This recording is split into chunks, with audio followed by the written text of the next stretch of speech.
नमस्कार दोस्तों, कैसे हैं आप सब। आज के इस वीडियो में हम बात करेंगे लिबरलिज़म एक पॉलिटिकल थ्योरी के रूप में क्या होती है इसकी। ये वीडियो सीवीटी पीजी की तैयारी कर रहे लोगों के लिए तो हेल्पफुल होगा ही, साथ में जो लोग अभी अंडर ग्रेजुएट की पढ़ाई कर रहे हैं, खास करके पॉलिटिकल साइंस की, उनके लिए भी काफ़ी हेल्पफुल होने वाला है। और बेसिक के लिए जो पीजी की तैयारी पीजी में एक तरह से पढ़ रहे हैं, एक तरह से एमए पॉलिटिकल साइंस में, उनके लिए भी हेल्पफुल होगा।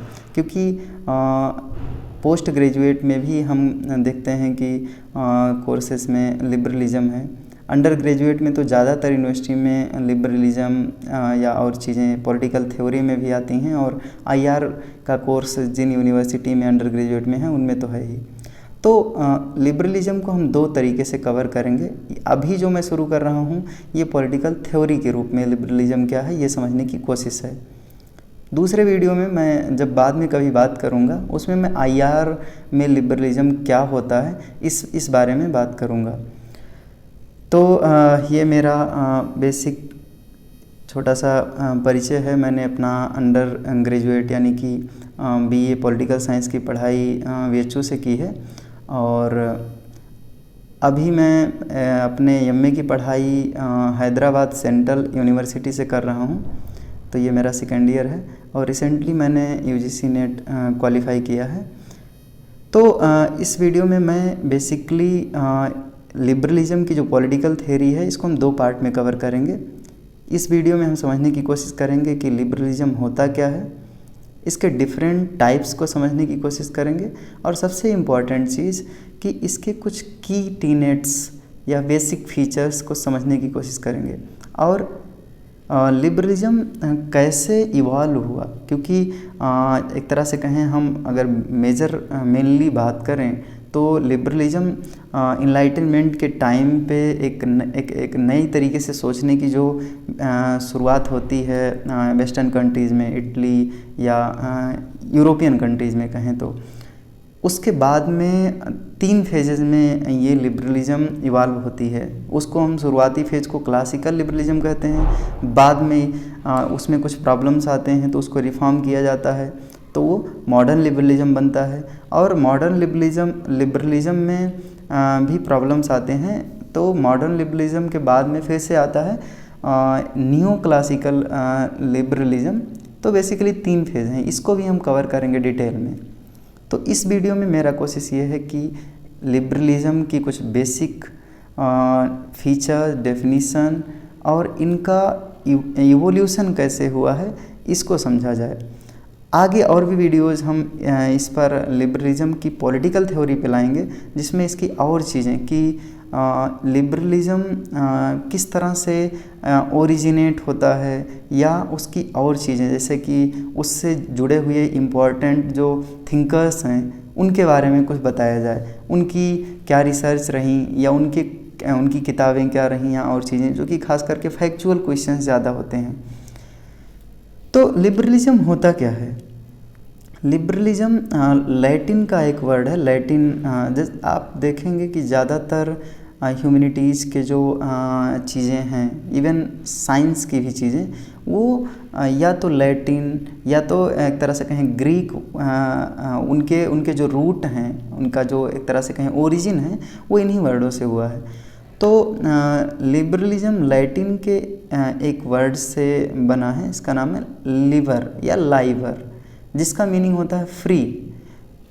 हम इससे बने हुए कई वर्ड आमतौर में पॉलिटिकल साइंस में यूज़ करते हैं, जैसे लिबरल, किसी को लिबरल कहना है कोई व्यक्ति जो लिबरलिज़म की आइडियोलॉजी से इन्फ्लुएंस्ड है, या लिबर्टी की बात करते हैं, लिबरलिज़म की बात तो हम कर ही रहे हैं, या लिबर्टेरियन की बात करते हैं, लिबर्टेरियनिज़म की बात करते हैं। तो ये सब वर्ड लिवर या लाइवर वर्ड को कंटेन किए हुए हैं, इनमें मिल रहा है। तो कुल मिलाजुला करके चाहे लिबरल की बात करें, लिबर्टी की बात करें, लिबरलिज़म की बात करें, लिबर्टेरियन की बात करें, लिबर्टेरियनिज़म की बात करें, इन सब में एक चीज़ कॉमन है, और वो है फ्रीडम या फ्री इंटेलेक्चुअल माइंडसेट, या एक तरह से कहें स्वतंत्र विचारधारा, या चाहे वो पॉलिटिकल फ्रीडम की बात करें हम या इकोनॉमिक फ्रीडम की बात करें। जब हम इकोनॉमी में ट्रेड या कॉमर्स की बात करते हैं तो हम वहाँ पर एक तरह से कहें बैरियर्स को हटाने की बात करते हैं जो नेशनल बाउंड्रीज पे लगती हैं, या इवन इंटरनल इकोनॉमी में बात करें, देश के अंदर भी स्टेट बार बार इंटरफेयर करता है।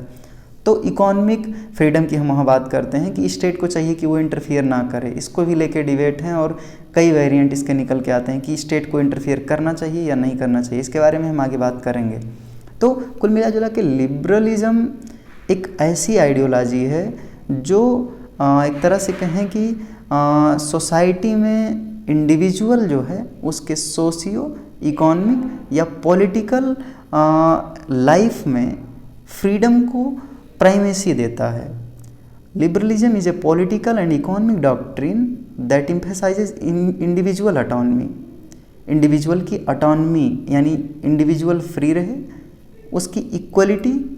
अब इक्वलिटी में इक्वलिटी ऑफ अपॉर्चुनिटी या और कई तरह की पॉलिटिकल सोशियो इकोनॉमिक इक्वलिटी आती हैं।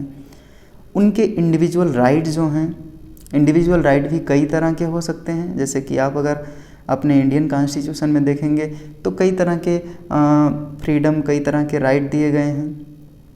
इक्वलिटी से रिलेटेड राइट है, फ्रीडम से रिलेटेड राइट है, रिलीजियस राइट है और कई तरह की और राइट हैं। तो ये सारी चीज़ें लिबरलिज्म की ही आइडियोलॉजी से इन्फ्लुएंस हुए राइट हैं। तो मेनली जो ये राइट हैं इंडिविजुअल को जो दिए जा रहे हैं, इंडिविजुअल को जो ऑटोनॉमी दी जा रही है, ये सब ऑटोनॉमी अगर मेंटेन की जा रही है, इसके अगेंस्ट में चाहे स्टेट आए या कोई प्राइवेट एक्टर, इवन बिजनेसमैन या कोई दूसरा इंडिविजुअल आए, तो उसको रिस्ट्रिक्ट किया जाना है। यानी कि लिबरलिज्म एक ऐसी आइडियोलॉजी है जो इंडिविजुअल की एक तरह से कहें इंडिविजुअल के राइट, इंडिविजुअल की लिबर्टी, इंडिविजुअल के फ्रीडम, इंडिविजुअल की ऑटोनॉमी या उसको इस तरह के जितने राइट दिए जा रहे हैं उसको मेंटेन करने की बात करता है। इसके एक तरह से कहें इसके इस तरह के राइट, इस तरह के फ्रीडम, इस तरह की लिबर्टी, इस तरह की ऑटोनॉमी के अगेंस्ट में अगर स्टेट आएगा तो स्टेट के इंटरफेरेंस को भी वो रिजेक्ट करेगा, या कोई प्राइवेट एक्टर, चाहे वो इकोनॉमिक एक्टर हो चाहे इवन सोसाइटी ही क्यों ना हो। कई बार सोसाइटी भी इंटरफियर करती है इंडिविजुअल के राइट में, इंडिविजुअल के ऑटोनॉमी में सोसाइटी का प्रेशर होता है। मोरालिटी के नाम पे या नॉर्म्स के नाम पे, वैल्यूज़ के नाम पे, ट्रेडिशन के नाम पे इंडिविजुअल की ऑटोनॉमी को हार्म किया जाता है। जैसे कि महिलाओं की फ्रीडम को सोसाइटी में कई तरह के वैल्यूज़ बनाए गए हैं, कई तरह की नॉर्म है, कंजर्वेटिव ट्रेडिशंस हैं जिसमें उनको उन ट्रेडिशन को फॉलो करने के लिए फोर्स किया जाता है। उनकी अपनी लिबर्टी, उनकी अपनी ऑटोनॉमी बाधित होती है। तो लिबरलिज्म एक ऐसी आइडियोलॉजी है जो इसको रिजेक्ट करता है, इंडिविजुअल को एकदम लिबरेट कर देता है, फ्री कर देता है, चाहे वो सोशल लाइफ में हो, चाहे वो इकोनॉमिक लाइफ में हो, चाहे वो पॉलिटिकल लाइफ में हो, चाहे वो कल्चरल लाइफ में भी क्यों ना हो। तो एक तरह से कहें कि लिबरलिज्म इन्हीं चीज़ों को सपोर्ट करता है। लिबरलिज्म की जो प्राइमेसी है, एक तरह से कहें लिबरलिज्म का जो की पॉइंट है वो इंडिविजुअल है। इंडिविजुअल को कभी वो छोड़ नहीं सकता है, चाहे वो सोशल लाइफ हो, चाहे इकोनॉमिक, चाहे पॉलिटिकल या और जो लाइफ हो। The intellectual founder of liberalism, specifically if I talk about political liberalism, because there are so many variant of liberalism, political, socio economic and many more. तो यहाँ पर चूँकि हम पॉलिटिकल थ्योरी की बात कर रहे हैं लिबरलिज्म की, तो हम पॉलिटिकल फाउंडर की लिबरलिज्म अगर हम पॉलिटिकल पर्सपेक्टिव से देख रहे हैं तो हम अगर हिस्ट्री में ट्रेस करें तो हमको पता चलता है कि एक तरह से कहें 17th सेंचुरी में जॉन लॉक की जो आइडियोलॉजी थी, जॉन लॉक ने स्टेट ऑफ नेचर के बाद में, स्टेट ऑफ नेचर की बात जब उन्होंने की कि स्टेट का ओरिजिन कैसे हुआ, वो स्टेट ऑफ नेचर से फिर बाद में लिमिटेड गवर्नमेंट फॉर्म करके लोगों ने स्टेट का फॉर्मेशन किया। तो वहाँ जब वो अपनी विचारधारा व्यक्त कर रहे थे, अपनी आइडियोलॉजी दे रहे थे, तब उनकी जो आइडियोलॉजी वहाँ पर बोली जाती है, वो जो बताते हैं कि जो लोग फार्म कर रहे हैं गवर्नमेंट, वो एक तरह से कहें कि वो गवर्नमेंट को लिमिटेड गवर्नमेंट बना के एक तरह से कहें एक्सेप्ट कर रहे हैं। उनकी अपनी कुछ राइट है। वो राइट क्या है? वो राइट टू लाइफ हो सकता है, वो राइट टू लिबर्टी हो सकती है, वो राइट टू प्रॉपर्टी हो सकती है। तो उनकी उस आइडियोलॉजी में हमको लिबरलिज्म सबसे पहले दिखाई देती है। इसके पहले भी चीज़ें हैं, लेकिन मॉडर्न फॉर्म में जितना स्ट्रक्चर्ड तरीके से जॉन लॉक ने बताया उतना किसी ने नहीं बताया। इवन हम प्रॉपर्टी की बात करें तो प्रॉपर्टी की बात तो अरिस्टोटल भी करते हैं, तो लेकिन अरिस्टोटल ने उस तरह से उसको स्ट्रक्चर नहीं किया था, और उनकी प्रॉपर्टी की राइट बहुत लिमिटेड फॉर्म में थी। इवन एक तरह से कहें वो स्लेवरी को भी एक्सेप्ट कर रहे हैं। तो सोसाइटी का एक तबका है जो स्लेव के रूप में जी रहा है, तो उनकी लिबरलिज्म मतलब उनकी जो प्रॉपर्टी राइट थी वो बहुत लिमिटेड थी। महिलाओं के लिए उनका किस तरह का डेरोगेटरी कमेंट था आप जान ही रहे हैं। तो खैर उसको छोड़िए, मॉडर्न टाइम में लिबरलिज्म का शुरुआत, पॉलिटिकल लिबरलिज्म का शुरुआत जॉन लॉक की आइडियोलॉजी से माना जाता है। उन्होंने गवर्नमेंट एक तरह से कहें लिमिटेड गवर्नमेंट की बात की, और इंडिविजुअल के लिए 3 तरह के राइट की बात की, right to life, right to liberty, right to property. उसके बारे में हम अगले वीडियो में और अच्छे से बात करेंगे, जब हम कई तरह के फिलासफर, कई तरह के लिबरलिज्म से जुड़े हुए स्कॉलर्स की बात करेंगे। तब इकोनॉमिक्स में अगर हम बात करें तो लिबरलिज्म की शुरुआत एडम स्मिथ के विचारधारा से होती है, जिसमें वो बताते हैं कि मार्केट को चाहिए कि स्टेट मार्केट में इंटरफेयर ना करे। मार्केट में खुद ही एक इनविजिबल हैंड पाया जाता है जो मार्केट के मैकेनिज्म को कंट्रोल कर सकता है। अगर मार्केट में कभी क्राइसिस आ रहा है, डिमांड सप्लाई की प्रॉब्लम हो रही है, तो खुद ही मार्केट उसको बैलेंस कर लेगा। वो इनविजिबल हैंड जो पाया जा रहा है वो खुद ही मेंटेन कर लेगा। स्टेट को इंटरफेयर करने की ज़रूरत नहीं है, क्योंकि इंडिविजुअल खुद इतना एक तरह से कहें कि रेशनल है, इतना सक्षम है कि वो खुद सोच सकता है कि उसके लिए क्या अच्छा है क्या बुरा है। और इसीलिए प्राइवेट एक्टर में चाहे वो बिजनेसमैन हो, चाहे इवन कंज्यूमर हो, सबको खुला छोड़ दो, खुद सब अपने इंटरेस्ट से काम करेंगे तो पूरे इकॉनमी में डेवलपमेंट होगा, ग्रोथ होगा।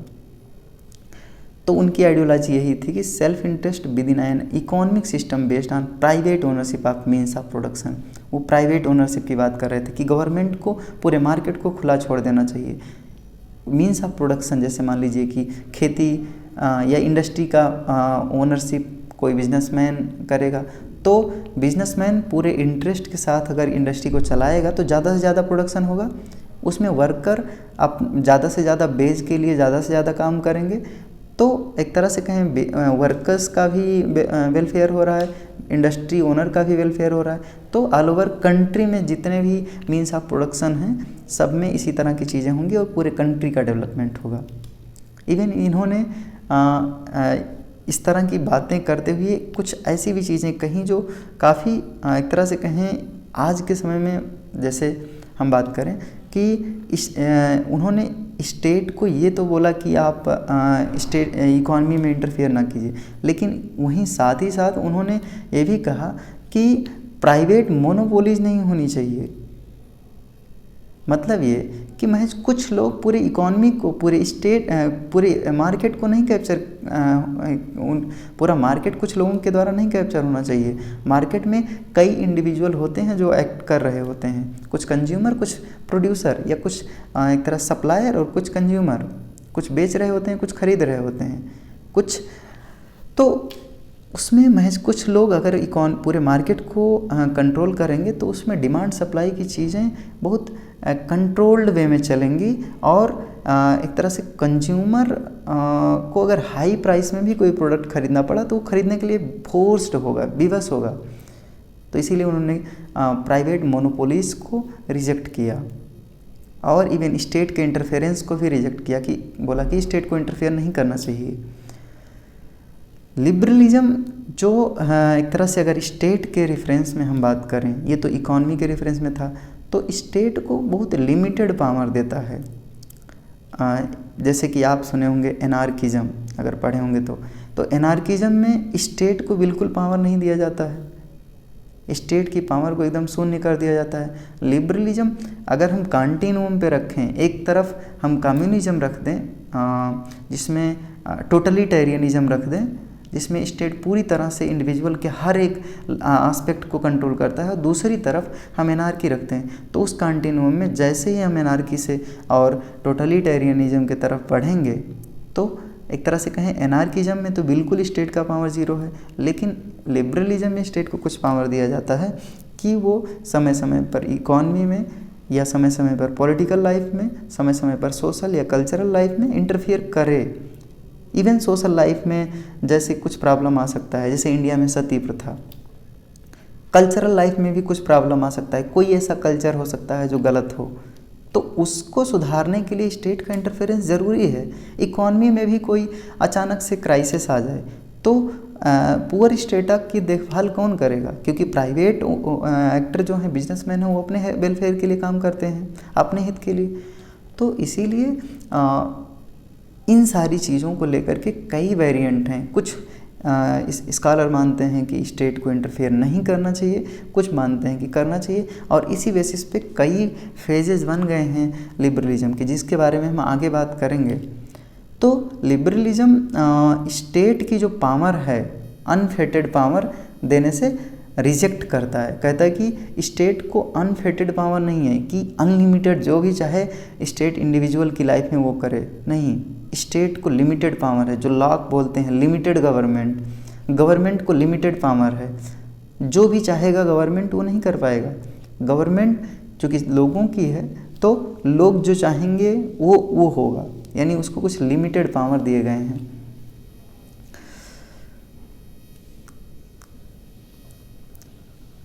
The moral and the political supposition of liberalism have been based on traditions such as cultural right and utilitarian theory which lead to democracy.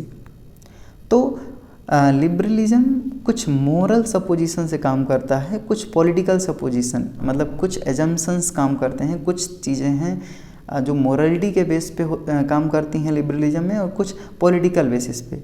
जैसे कि अगर हम बोलते हैं कि दुनिया के जितने भी इंसान हैं सब इक्वल हैं, तो इसका क्या बेसिस है? इसका बेसिस ये है कि सब इंसान हैं और महज इंसान होने के नाते वो सभी इक्वल हैं। तो यहाँ पर मोरल बेसिस है हमारा सबको इक्वल मानने का।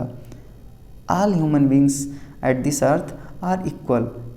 तो इवन आज के ज़माना में तो ह्यूमन बींग्स के राइट के अलावा एक तरह से कहें जो और इकोलॉजी में और जो जीव हैं उनके भी राइट की बात की जा रही है। तो एक तरह से मोरल बेसिस क्या है उनके राइट को मानने की? उनके राइट को मानने की मोरल बेसिस मतलब उनके राइट को मानने का जो बेसिस है वो मोरलिटी ही तो है। पॉलिटिकल बेसिस क्या हो सकता है?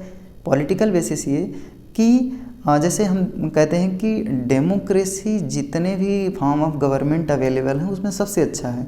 तो इसका मतलब ये कि पॉलिटिकली इंडिविजुअल की लाइफ में कौन सी गवर्नमेंट है जो सबसे अच्छा यूटिलिटी उसको दे सकती है, तो वो डेमोक्रेसी होती है।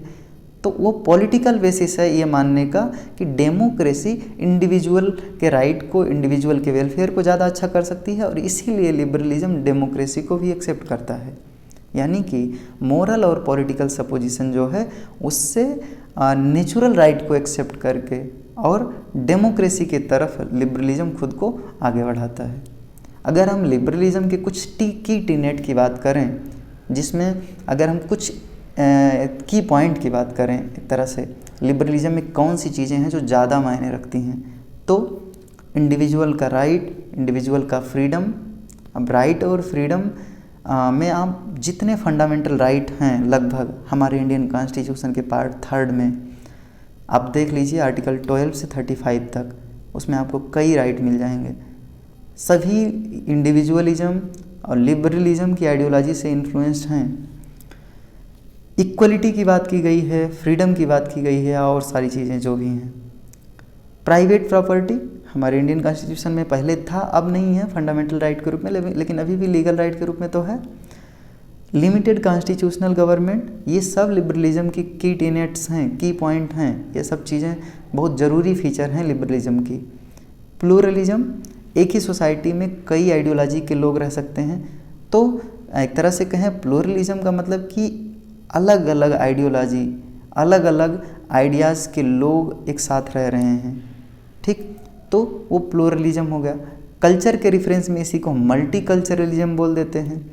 कई बार हम इसको पावर के रेफरेंस में भी बोलते हैं कि सोसाइटी में कई ग्रुप काम करते हैं, जैसे स्टेट गवर्नमेंट एक हो गया, ठीक, एक ऐसा अथॉरिटी हो गया स्टेट। तो उस सेंस में भी हम प्लूरलिज्म को बताते हैं कि पावर के रेफरेंस में। टॉलरेशन की बात करते हैं हम रिलीजियस या मोरल बेसिस पे कि सोसाइटी में कई कल्चरल ग्रुप होते हैं, कई सोशल ग्रुप होते हैं, कई रिलीजियस ग्रुप होते हैं, उनके बीच में टॉलरेशन ज़रूरी है। और इसी बेसिस पे हम सेकुलरिज्म की बात करते हैं। डेमोक्रेसी में या फिर ऑटोनमी की बात कर रहे हैं, ऑटोनमी इंडिविजुअल ऑटोनमी की बात करते हैं हम इसमें। कंसेंट की बात करते हैं जब हम गवर्नमेंट की बात करते हैं कि गवर्नमेंट लोगों की कंसेंट से बननी चाहिए, जो भी डिसीजन लिए जाएं, चाहे वो टैसिट कंसेंट हो चाहे वो एक्सप्रेस्ड कंसेंट हो। हम बात करेंगे इन दोनों की, टैसिट और एक्सप्रेस कंसेंट की, जब हम आगे अगले वीडियो में इंटेलेक्चुअल्स की बात करेंगे जो लिबरलिज्म से जुड़े हैं, तब बात करेंगे। लॉ के सेंस में हम बात करेंगे इसको। जुडिशरी के इंडिपेंडेंट होने की बात लिबरलिज्म में की जाती है, क्योंकि क्या पता जो गवर्नमेंट लोगों ने बनाई है वो लोगों के ही अगेंस्ट काम करने लगे, तो इंडिपेंडेंट जुडिशरी रहेगी तो उसके लिए चेक और बैलेंस का मैकेनिज्म तैयार रहेगा।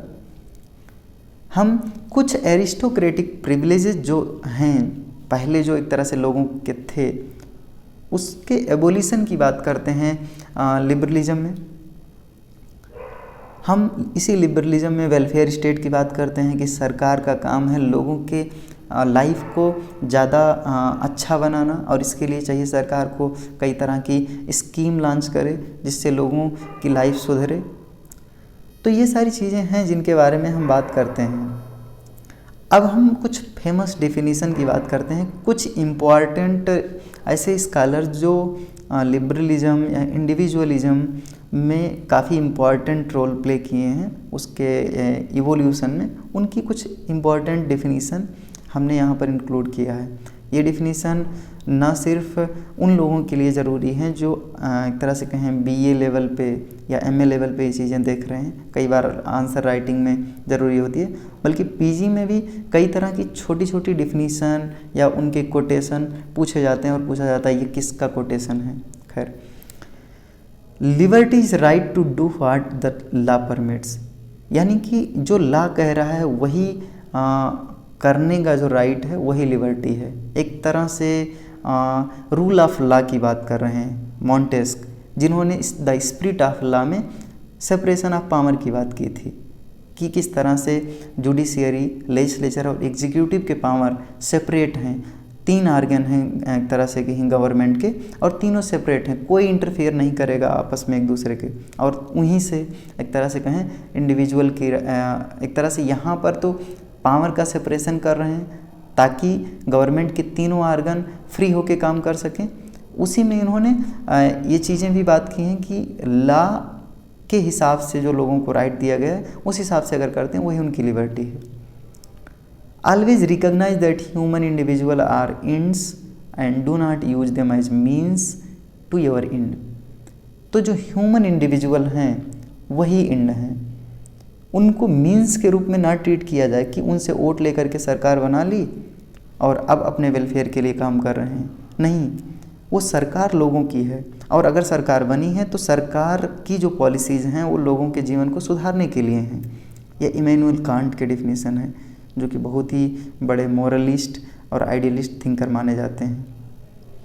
इन्हीं की आइडियोलॉजी पे आगे चल कर के एक तरह से कहें इनकी जो आइडियोलॉजी थी परपेचुअल पीस की थी, ये पूरे वर्ल्ड में पीस की बात कर रहे थे, और इन्हीं की आइडियोलॉजी को आगे इवॉल्व करके एक और नए फॉर्म में प्रेजेंट करते हैं वुड्रो विल्सन, अमेरिका के प्रेसिडेंट, 14 पॉइंट प्रिंसिपल में वर्ल्ड वार फर्स्ट के बाद में। और जिससे लीग ऑफ नेशन बनता है, और लीग ऑफ नेशन के बाद में जो कि असफल हो जाता है, फेल हो जाता है, सेकेंड वर्ल्ड वार होता है, उसके बाद में हम देखते हैं यूनाइटेड नेशन बना। तो कहीं ना कहीं यूनाइटेड नेशन की जो इस्टेब्लिशमेंट है उसके पीछे इमैनुअल कांट की आइडियोलॉजी परपेचुअल पीस बहुत इंपॉर्टेंट रोल प्ले करती है। हम ये सब क्यों बोल रहे हैं, ये सब IR की चीज़ें हम बाद में बताएंगे, लेकिन ये कि किस तरह से वर्ल्ड में कोऑपरेशन की बात की जा रही है, ये सिर्फ इंडिविजुअल लेवल, यहाँ तो सिर्फ इंडिविजुअल को बता रहे हैं कि इंडिविजुअल इंड है, मीन्स नहीं है। किसी भी स्टेट में, किसी भी गवर्नमेंट में इंडिविजुअल के वेलफेयर के लिए काम होना चाहिए, ना कि इंडिविजुअल का यूज किया जाए इलेक्शन में या और मैकेनिज्म में, और इंडिविजुअल के अगेंस्ट में या इंडिविजुअल के वेलफेयर ना करने में ध्यान दिया जाए। मतलब ये कि ऐसा कोई काम ना हो जिससे इंडिविजुअल का हित ना हो। इंडिविजुअल ही इंड है, उसी की वेलफेयर की बात होनी चाहिए।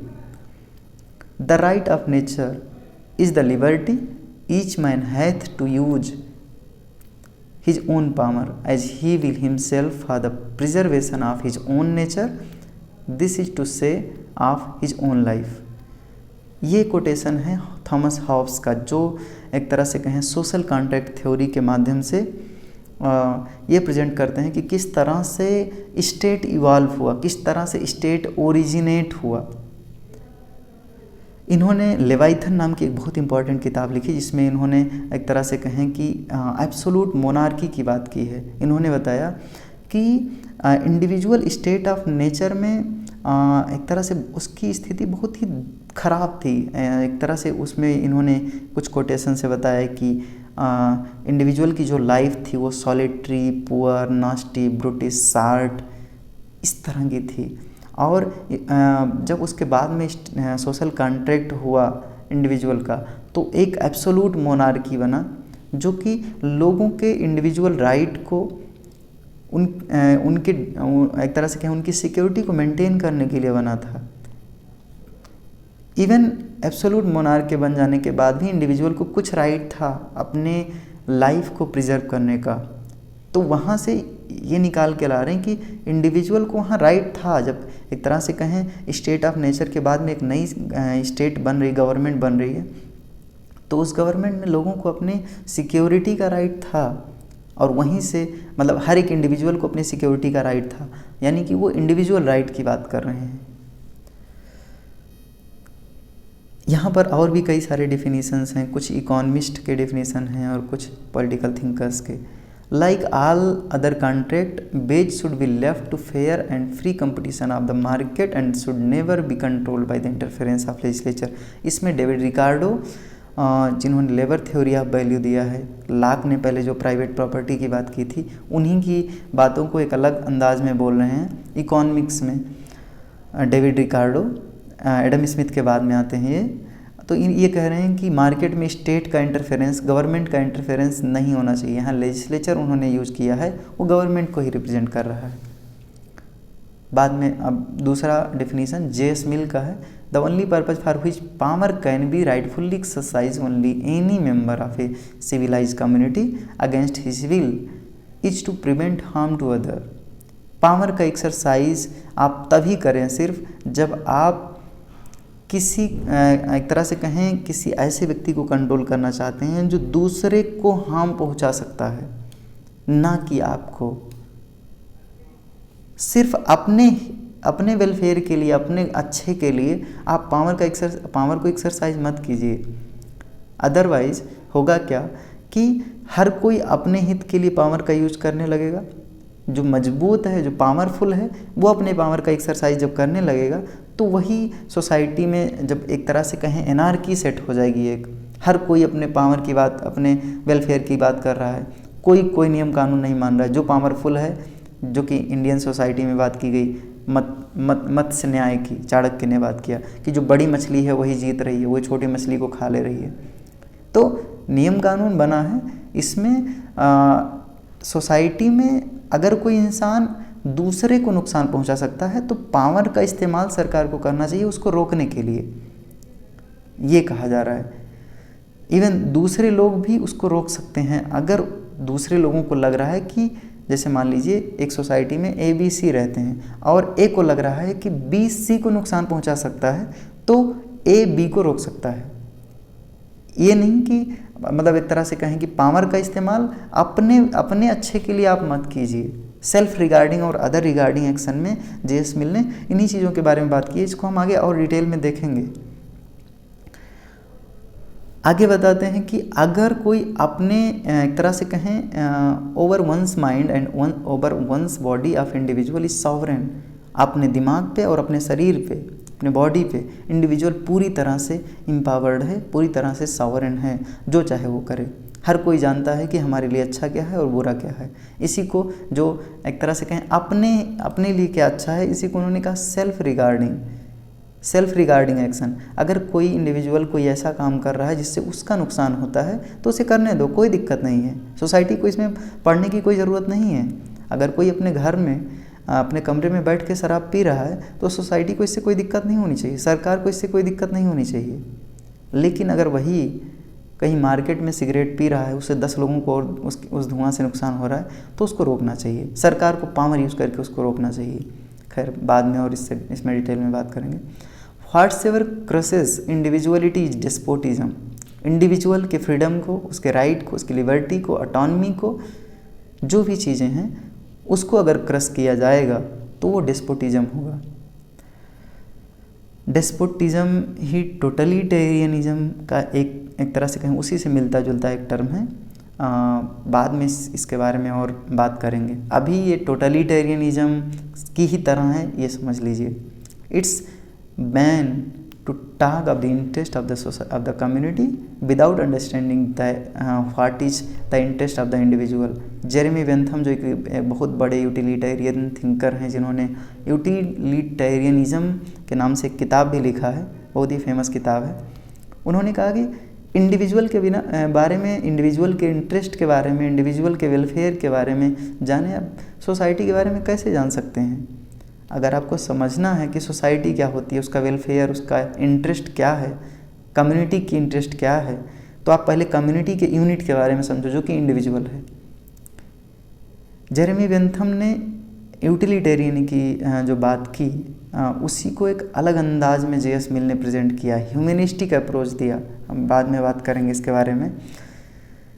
हम बाद में बात करेंगे, इतनी सारी चीज़ें कह रहे हैं कि बाद में बात करेंगे। यहाँ एक वीडियो में ये सारी चीज़ें बता पाना एक तरह से कहें मुश्किल है, या तो वीडियो बहुत बड़ा हो जाएगा, ऑलरेडी आधा घंटा से ज़्यादा हो गया है।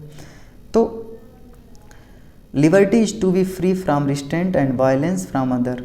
तो लिबर्टी एक तरह से कहें कि जो रिस्ट्रेंट है, कोई किसी को रोक रहा है या वायलेंस हो रहा है, उसको रोकना, उससे किसी को फ्री करना। कोई व्यक्ति है उसको वायलेंस से फ्री करना, उसके रास्ते में, उसके सोशियो इकोनॉमिक पॉलिटिकल लाइफ में किसी भी तरह का रिस्ट्रेंट नहीं है अगर, तो वो लिबर्टी है।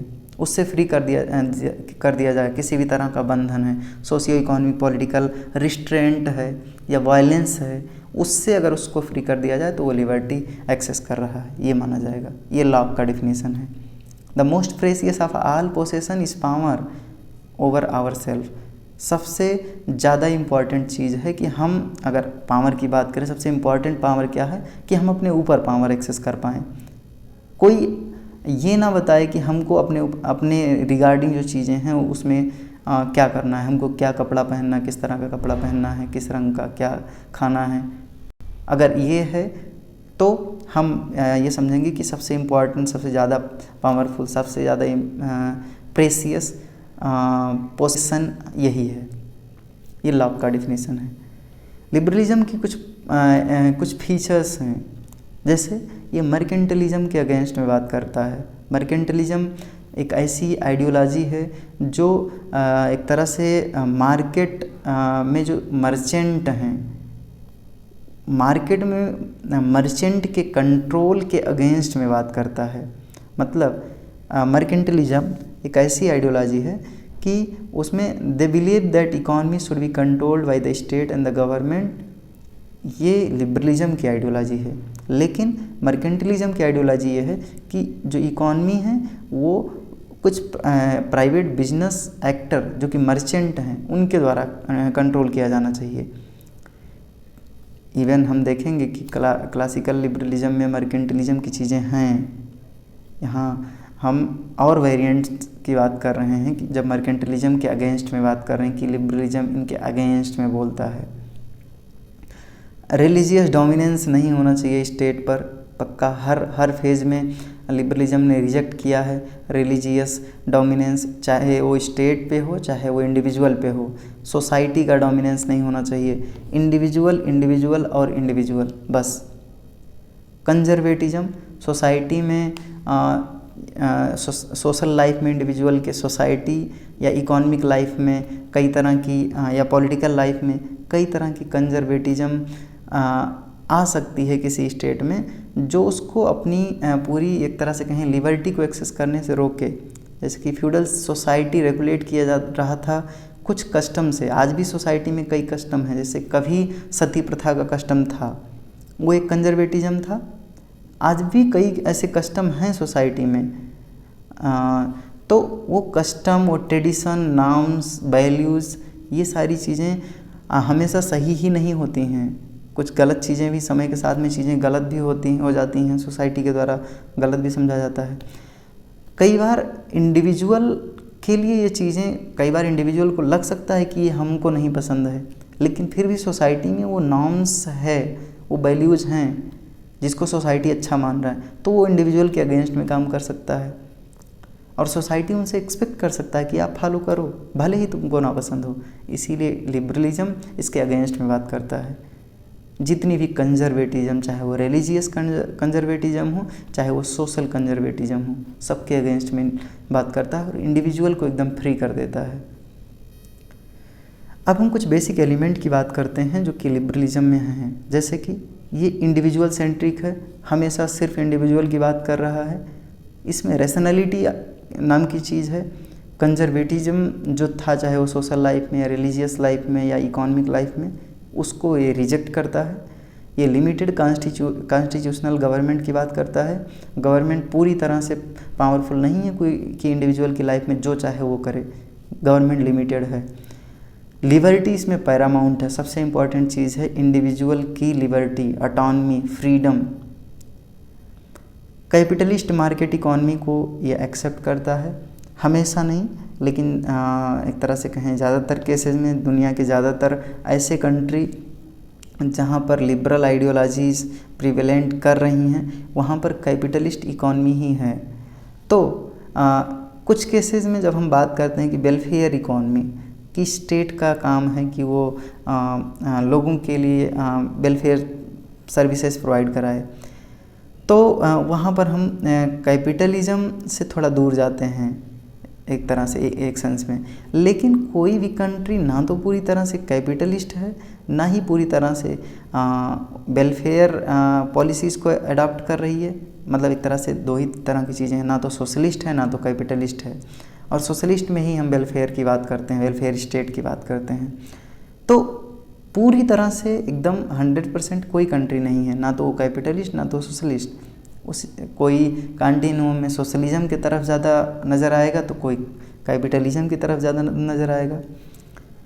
लिबरलिज्म में हम टॉलरेशन और रिस्पेक्ट की बात करते हैं। रिलीजियस या socio economic, political, cultural diversity जो हैं उनको लेकर के कुछ हम टॉलरेशन की बात करते हैं। अलग अलग कल्चर के लोग आपस में उनके बीच में भाईचारे का संबंध है, आपस में वो अपना कल्चर फॉलो कर रहे हैं और दूसरे लोग अपना फिर भी जी रहे हैं। जैसे इंडिया में इतनी डाइवर्सिटी है, इसके बाद भी लोगों के बीच में टॉलरेशन बना हुआ इतने सालों से। छोटी मोटी घटनाएं होती रहती हैं, लेकिन बड़े स्तर पे हमारे कंट्री का कोई विखंडन तो नहीं हो गया ना। जो इतनी डाइवर्सिटी है, हम यूनिटी को मेंटेन किए हुए हैं आज़ादी के बाद। तो ये टॉलरेशन और रिस्पेक्ट से संभव हुआ है, जो कि इसी में हम बात करते हैं सेकुलरिज्म की। अलग अलग धर्मों के लोग साथ में रह रहे हैं। अब हम बात करते हैं प्रिंसिपल्स की। लिबरलिज्म में मेनली तीन तरह के प्रिंसिपल काम करते हैं लिबरलिज्म में। इसके अलावा भी हैं, ऐसा नहीं कि सिर्फ तीन ही हैं। मेनली जो बड़े बड़े एक तरह से मेजर प्रिंसिपल्स हैं। सोशल लाइफ में कुछ प्रिंसिपल्स काम करते हैं, कुछ इकोनॉमिक लाइफ में, कुछ पॉलिटिकल लाइफ में। सोशल लाइफ में जो प्रिंसिपल्स हैं वो एक तरह से कहें कि इंडिविजुअल की फ्रीडम पे, उसकी ऑटोनॉमी पे, उसके लाइफ में किसी भी तरह का आर्टिफिशियल प्रेशर नहीं होना चाहिए। वो आर्टिफिशियल प्रेशर रिलीजियस अथॉरिटीज़ के द्वारा सैंक्शन हो सकता है, उसको भी ये रिजेक्ट करता है। सोशल एक तरह से कहें सोसाइटी के द्वारा सैंक्शन हो सकता है, कोई ट्रेडिशन सोसाइटी में इंडिविजुअल पर थोप दी जा सकती हैं, उसको ये रिजेक्ट करता है। या कोई और अथॉरिटी एक तरह से कहें रिलीजियस और सोशल अथॉरिटीज़ के अलावा भी इवन गवर्नमेंट भी इंडिविजुअल की ऑटोनॉमी को हार्म करता है, तो उसके अगेंस्ट में भी ये बात करता है। इकोनॉमिक लाइफ में ये माना जाता है कि चाहे कई तरह के बैरियर काम करते हैं इकॉनमी में, एक कंट्री से दूसरे कंट्री के ट्रेड में, या इवन स्टेट इंटरफेयर करे या ना करे इकॉनमी में, इसको लेकर भी। तो इकोनॉमिक लाइफ में भी लिबरलिज़म एक तरह से कहें लिबरलिज़म के प्रिंसिपल्स जो हैं वो कई रूप में हैं। इवन हम लेसेस फेयर की बात करते हैं कि मार्केट में नो इंटरवेंशन होना चाहिए, मतलब कोई इंटरवेंशन नहीं होना चाहिए गवर्नमेंट का। फिर हम बात करते हैं वेलफेयर स्टेट की कि मार्केट से कुछ प्रोग्रेसिव टैक्सेशन करके गवर्नमेंट, प्रोग्रेसिव टैक्सेशन मतलब कि जो ज़्यादा अमीर हो उससे ज़्यादा टैक्स, जो गरीब हो उससे कम टैक्स लेकर के सरकार को चाहिए कि वो गरीबों के लिए वेलफेयर सर्विसेज प्रोवाइड कराएं। तो इकोनॉमिक प्रिंसिपल्स में हम कई तरह की चीज़ें बात करते हैं। एक तरफ बोल रहे हैं कि गवर्नमेंट को चाहिए कि मार्केट को खुला छोड़ दिया जाए, वहीं पर उसी के अगेंस्ट में कंट्रास्टिंग व्यू दे रहे हैं कि वेलफेयर स्टेट होना चाहिए। ये अलग अलग स्कॉलर का अपना मत है और इसमें सब चीज़ें लिबरलिज्म में आ रही हैं। ऐसा नहीं है कि ये दोनों कंट्रास्टिंग नज़र आ रही हैं तो ये नहीं पॉसिबल हैं। वेलफेयर स्टेट भी पॉसिबल है लिबरलिज्म के अंदर, वहीं पर कैपिटलिस्ट इकॉनमी भी पॉसिबल है। तो किसी भी तरह का इंपोर्ट एक्सपोर्ट ड्यूटी नहीं लगाया जाना चाहिए जो कि बैरियर के रूप में काम करता है। उससे जो प्रोड्यूसर हैं या कंज्यूमर हैं हाई प्राइसेस पे चीज़ें मिलती हैं तो चीज़ें कम खरीदते हैं, तो प्रोडक्शन और ट्रेड बाधित होता है या उसमें कमी आती है। तो उसको भी ये रिजेक्ट करता है कि इंडिविजुअल फ्री होना चाहिए खरीदने के लिए, इंडिविजुअल फ्री होना चाहिए बेचने के लिए। पॉलिटिकल लाइफ में आप जानते हैं कि autonomy, liberty, equality, freedom, natural right और कई तरह की चीज़ें हम बात करते हैं। सेकुलरिज्म की बात करते हैं। अब सबसे इम्पॉर्टेंट और एक तरह से कहें कि जो इस वीडियो का सबसे इम्पॉर्टेंट पार्ट है वो ये है कि लिबरलिज्म इवॉल्व कैसे किया। तो इसको काफ़ी लंबा हो रहा है वीडियो, इसको हम नेक्स्ट पार्ट में डिस्कस करेंगे। आपको वीडियो कैसा लगा आप कमेंट करके हमको बता सकते हैं। अपनी क्वेरीज़ को आप कमेंट बॉक्स में लिखिए, हम आंसर करने की कोशिश करेंगे और जल्द ही मिलेंगे इस वीडियो के अगले पार्ट को लेकर के। तब तक बने रहिए चैनल पर। वीडियो देखने के लिए धन्यवाद।